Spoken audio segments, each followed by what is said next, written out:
Greater ఎన్నికల్లో సమిష్టి కృషితోనే విజయం సాధించామని అన్నారు మంత్రి కేటీఆర్. పార్టీ అధినేత విజన్తోనే ప్రజల్లోకి దూసుకుపోయామని అన్నారు. ఎన్నికల్లో ఇచ్చిన ప్రతి హామీని నెరవేరుస్తామంటున్న కేటీఆర్తో మా ప్రతినిధి చారి ఫేస్ టు ఫేస్. ముందు ఊహించినట్టుగానే గ్రేటర్ పీఠంపై గులాబీ జెండా రెపరెపలాడుతుంది. 1-2 రోజుల్లో మేయర్ ఎవరనేది కూడా తేలిపోతుంది. గ్రేటర్ ప్రచారాన్ని ముందుండి నడిపించినటువంటి కేటీఆర్ మనతో ఉన్నారు. ఆయన అడిగి తెలుసుకుందాం. సార్ చెప్పండి, ఈ మధ్య లేటెస్ట్గా నాన్నకు ప్రేమతో అనే సినిమా టైటిల్ కావచ్చు, ఆ సాంగ్ కావచ్చు, ఇప్పుడు అది రిలేటెడ్గా ఉందనుకోవచ్చా? మీరు కుమారుడిగా గ్రేటర్ ఎన్నికల బాధ్యతలను తీసుకోవడం, ప్రచారం బాధ్యతలు తీసుకోవడం, డాడీకి గిఫ్ట్గా ఇవ్వడం, ఇట్లాంటిది ఏమైనా ఆ ఫీలింగ్స్ ఏమైనా కనపడుతుంది? అట్లాంటిదని కాదు బ్రదర్. అల్టిమేట్గా ఒక పార్టీ కార్యకర్తగా, నాయకుడిగా అందరితో పాటు గ్రేటర్ హైదరాబాద్లో మా గ్రేటర్ హైదరాబాద్ మంత్రులు మేమందరం కలిసి సమిష్టిగా సాధించిన విజయం ఇది. ఒక్క వ్యక్తి వల్ల లేదా ఒక నాయకుడి వల్ల ఇది అయిందనుకుంటే అది తనను తాను అధికంగా ఊహించుకోవడం అవుతుంది. అల్టిమేట్గా లక్షలాది మంది కార్యకర్తలు, మరి వందలాది మంది నాయకులు, అందరి కష్టం, మంత్రుల స్థాయిలో అందరూ కూడా ఈరోజు ఒక డివిజన్కి బాధ్యత వహించి తీసుకొని పనిచేశారు. శాసనసభ్యుల స్థాయిలో ఇక్కడ వచ్చి పనిచేస్తున్నారు. ఎంపీలు, శాసన మండలి సభ్యులు, ఒకరు కాదు వందలు వేల మంది నాయకుల వారి కష్టం తప్ప ఇది ఒకరి వల్ల రాలేదు. కాబట్టి అల్టిమేట్గా ఈ విజయం అల్టిమేట్గా చెప్పాలంటే మాత్రం కేసీఆర్ గారి నాయకత్వ పటిమ, సమర్థత, గ్రేటర్ హైదరాబాద్ ప్రజలు మా మీద పెట్టుకున్న నమ్మకం, వీటన్నిటి కలబోత ఈ విజయం అని చెప్పొచ్చు. అంటే ప్రధానంగా గ్రేటర్ ఎన్నికల్లో గతంలో ఎప్పుడు టీఆర్ఎస్ పోటీ చేసే పరిస్థితి కూడా లేదు, కానీ అధికారంలోకి వచ్చిన తర్వాత 100 సీట్లు సాధించుకునే పరిస్థితికి వచ్చిందంటే ఎలాంటి అంశాలు ఎన్నికల్లో ప్రభావితం చెప్పండి? గతానికి ఈ రోజుకి చాలా తేడా ఉంది బ్రదర్. గతంలో జరిగిన ఎన్నికలన్నీ ఆంధ్రప్రదేశ్ రాష్ట్రంలో జరిగినాయి, ఈసారి తెలంగాణ రాష్ట్రంలో జరిగినాయి. అందులో ముఖ్యమంత్రిగా కేసీఆర్ గారి పరిపాలన సమర్థత, కార్యదక్షత ఈరోజు ప్రజల ముందు రుజువైంది.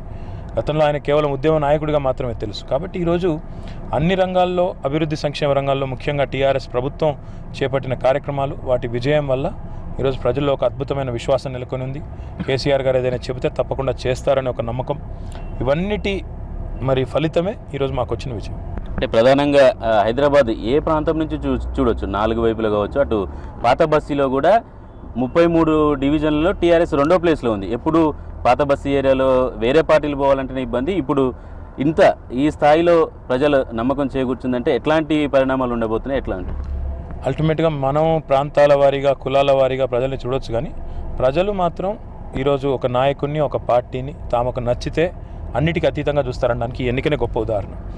కులం అన్నారు, మతం అన్నారు, ప్రాంతం అన్నారు, ఈరోజు అన్నింటినీ ఛేదించి అన్నింటినీ బద్దలు కొట్టి ఒక నాయకుడి మీద ఉన్న అఖండమైన విశ్వాసాన్ని ప్రజలు ఎంత గొప్పగా ప్రకటించారో ఎన్నిక ద్వారా మనం చూడొచ్చు. దాదాపు ఈరోజు హైదరాబాద్లో మేము గెలవని ప్రాంతం లేదు. ఓల్డ్ సిటీ, న్యూ సిటీ అనే తేడా లేదు. సెటిలర్లు అన్నారు, ఇంకోటి అన్నారు, అందరూ కూడా ఏకోన్ముఖంగా ఓట్లు వేస్తేనే ఈరోజు మేము గెలిచాం. అంతే తప్ప ఈరోజు కేవలం ఒక వర్గమో, ఒక కులమో, ఒక మతమో ఓటేస్తే ఏ పార్టీ కూడా గెలవదు. అందుకే ఈరోజు కేసీఆర్ గారి నాయకత్వానికి సార్వజనీనమైన ఆమోదం ఉందని అందుకే చెప్పాను. సబ్బండ వర్ణం హైదరాబాద్లో ఏకోన్ముఖంగా ఓట్లేసింది, అందుకే ఏకపక్షమైన తీర్పు వచ్చిందని నిన్న కూడా అందుకే మేము చెప్పాము. ఈరోజు ప్రజలు మా మీద పెట్టుకున్న విశ్వాసాన్ని వమ్ము చేయకూడదు. కాబట్టి గెలిచిన 12 గంటల లోపే నేను శ్రీనివాస్ యాదవ్ గారు ఈరోజు మళ్ళీ ప్రజల మధ్యలో ఉన్నాం. అంటే అల్టిమేట్గా టీఆర్ఎస్ ముఖ్యంగా కేసీఆర్ గారి నాయకత్వంలో చెప్తే వీళ్ళు చేస్తారు అనే విశ్వాసం ప్రజలకు ఏదైతే ఉందో దాన్ని సంపూర్ణంగా నిలబెట్టుకోవాల్సిన బాధ్యత మా మీద. ఎన్నికల్లో ఇచ్చిన ప్రధాన హామీలో డబుల్ బెడ్రూమ్ స్కీమ్ ప్రధానమైంది. స్లమ్ ఏరియాలో ఉన్నటువంటి ప్రజలతో పాటు మిగతా ఏదైతే వసతిని కోరుకున్నారో వాళ్ళంతా టీఆర్ఎస్ వెంట ఉన్నారు. వాళ్ళ ఆశలకి ఎప్పుడు పునాదులు పడబోతున్నాయి? ఇప్పుడు మేము చెప్పింది కూడా అదే. ఇక్కడ హమాలి బస్తీలో దాదాపు ఈ 1 సంవత్సరంలోనే నేను ముఖ్యమంత్రి గారు ప్రకటించారు 1,00,000 కొత్త ఇల్లు కడతాం హైదరాబాద్ మహానగరంలోని. తద్వారా దశల వారీగా రాబోయే 5 ఏళ్లలో హైదరాబాద్లోని నిరుపేదలు ఎవరైతే ఉన్నారో, ఇల్లు లేని వాళ్ళందరికీ ఇల్లు కట్టించే బాధ్యత మాది. పెద్దలు చెప్తారు, ఇల్లు కట్టి చూడు, పెళ్లి చేసి చూడని. ఈరోజు ఇల్లు కట్టిస్తూ ఉన్నాం, పెళ్లి కూడా చేపిస్తూ ఉన్నది ఈ ప్రభుత్వం. అంత గొప్ప ప్రభుత్వం, ఇంత గొప్ప నాయకుడు నాకు తెలిసి ఈ రాష్ట్ర ప్రభుత్వంలో, ఈ రాష్ట్ర చరిత్రలో కాదు, ఈ దేశంలో ఏ రాష్ట్ర చరిత్రలో కూడా లేరు. కాబట్టే ఈరోజు కేసీఆర్ గారి నాయకత్వానికి ఎక్కడ ఏ ఎన్నిక జరిగినా, ఎక్కడ ఏదొచ్చినా కూడా ఏకోన్ముఖంగా, ఏకపక్షంగా ఫలితాలు వస్తున్నాయంటే అదే కారణం. ప్రధానంగా గ్రేటర్లో ఎంఐఎం ప్రభావం కూడా ఎక్కువగా ఉంటుంది. ఎంఐఎంతో కలిసి మాత్రమే మేయర్ దక్కించుకునేటువంటి పరిస్థితులు ఉన్నాయి ఇప్పటి వరకు. కానీ ఫస్ట్సారి మీరు మొదటి నుంచి ప్రచారంలో జరుగుతున్నారు, జిహెచ్ఎంసీ ఎన్నికలో చరిత్ర సృష్టించబోతుంది, ఇది చరిత్రలో నిలిచిపోతుందని. అలాంటి ఎంఐఎంతో ఎట్లాంటి సంబంధాలు కొనసాగుతాయి టీఆర్ఎస్? ఇప్పుడు మేము ఒక్కరమే కాదు, అన్నిటికన్నా ముందు చెప్పింది మీ ఎన్టీవీ సర్వేలో మీరే చెప్పారు ముందు 75 నుంచి 85 స్థానాలు టీఆర్ఎస్ ఖచ్చితంగా గెలుస్తుందని. మాకు వ్యక్తిగతంగా ఎవరు శత్రువులు లేరు బ్రదర్. మాకు కాంగ్రెస్తోనూ శత్రుత్వం లేదు, టీడీపీతోనూ లేదు, బీజేపీతోనూ లేదు. సిద్ధాంతపరమైన వైరుధ్యాలు ఉండడం సహజం, ఉంటాయి. కానీ రాజకీయాల్లో మేము వారిని ప్రత్యర్థులుగా చూస్తాం తప్ప శత్రువులుగా చూడాల్సిన అవసరం మాకు లేదు. ఇప్పటికైనా మేము వాళ్ళకి ఒకటే చెప్తున్నాం, ప్రజల పక్షాన్ని నిలబడండి.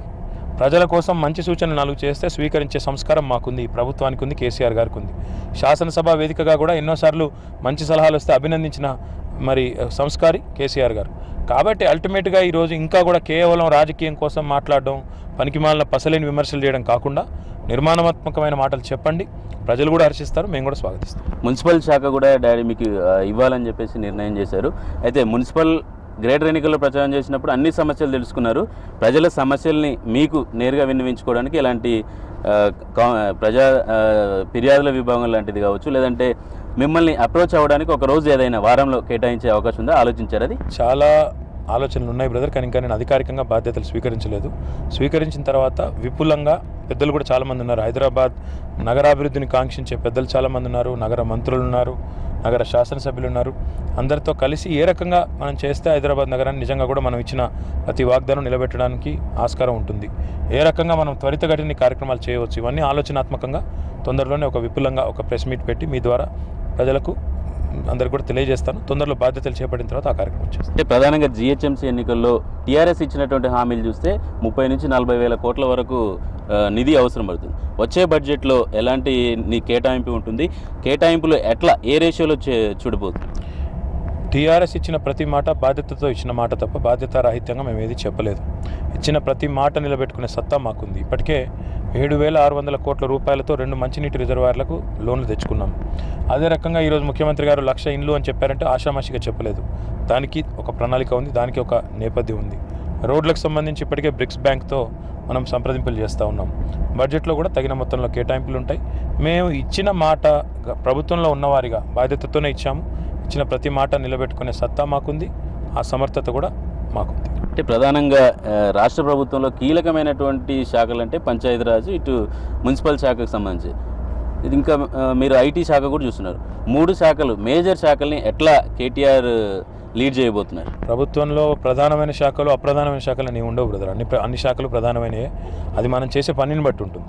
కాబట్టి అల్టిమేట్గా ఈరోజు ఏ శాఖ ఇచ్చినా, ఏ బాధ్యత ఇచ్చినా, మంత్రి పదవిని ఇచ్చినా, లేదా కార్యకర్తగా పనిచేయమన్నా, లేదా పార్టీకి పనిచేయమన్నా, ఏం చేయమన్నా కూడా మరి ఒక కార్యకర్తగా తప్పకుండా వారు చెప్పిన ప్రతి పనిని చేస్తాను. ఈరోజు ముఖ్యమంత్రి గారు గురుతరమైన బాధ్యత పెట్టారు. తప్పకుండా వారి ఆశలు, వారి విశ్వాసాన్ని వమ్ము చేయకుండా, ప్రజల ఆశలు వమ్ము చేయకుండా పనిచేసే బాధ్యత నాది. అంటే గ్రేటర్లో ఉన్నటువంటి 24 అసెంబ్లీ నియోజకవర్గాలు ఉన్నాయి, 150 డివిజన్లు. వీటిని ఒంటి చేత్తో ముందుండి నడిపించిన కేటీఆర్ రేపు పార్టీని మిగతా కీలకమైనటువంటి పదవుల్లో కూడా కేటీఆర్ రాబోతున్నారని ఒక చర్చ జరుగుతుంది. దానికి మీరే ఇంతకంటే కీలకమైన పదవులు ఏముంటాయి బ్రదర్? నాకు అర్థం కాదు. ఇప్పుడు మంత్రిగా 3 ప్రధానమైన శాఖలు నిర్వహించే బాధ్యత చెప్పిన తర్వాత ఇంతకంటే ఇంకా కోరుకోవడం కూడా దురాశ అవుతుంది. ప్రస్తుతానికి నేను 100% ముఖ్యమంత్రి గారు ఇచ్చిన ఈ బాధ్యతనే సంపూర్ణంగా చేయడానికి నాకు 24 గంటలు కూడా సరిపోదు. కాబట్టి ఈ బాధ్యత చాలు, ఇంతకంటే ఎక్కువ ఆశలు లేవు. బయట ఇంకో రకమైన చర్చ కూడా జరుగుతుంది. కేటీఆర్ పూర్తిగా హైదరాబాద్ మీద దృష్టి సారించారు, త్వరలో హైదరాబాద్ నుంచి కూడా పోటీ చేయబోతున్నారని ఒక చర్చ ఉంది. ఆ చర్చలో నిజమేంత? త్వరలో ఏమైనా ఎన్నికలు ఉన్నాయా? నెక్స్ట్ జరగబోయే ఎన్నికలు ఎందుకు బ్రదర్? నాకు మా సిరిసిల్ల ప్రజలకు ఇప్పటి నుంచి పంచాయతీ పెడతాను. అట్లాంటి ఆలోచనలు ఏమీ లేవు. మీరు లేనిపోని ఊహాగానాలకు అవకాశం ఇవ్వద్దు. అలాంటి ఆలోచనలు లేవు. Thank you sir. ఇది కేటీఆర్ చెప్తున్నటువంటి విషయాలు. గ్రేటర్ హైదరాబాద్ రూపురేఖలు మార్చడానికి టీఆర్ఎస్ ప్రభుత్వం ఏ మాట అయితే చెప్పిందో ఆ మాటకు కట్టుబడి ఉంది. అదే దిశగా అడుగులేస్తామని చెప్తున్నారు. కెమెరామెన్ నర్సింగ్తో చారి, ఎన్టీవీ, హైదరాబాద్.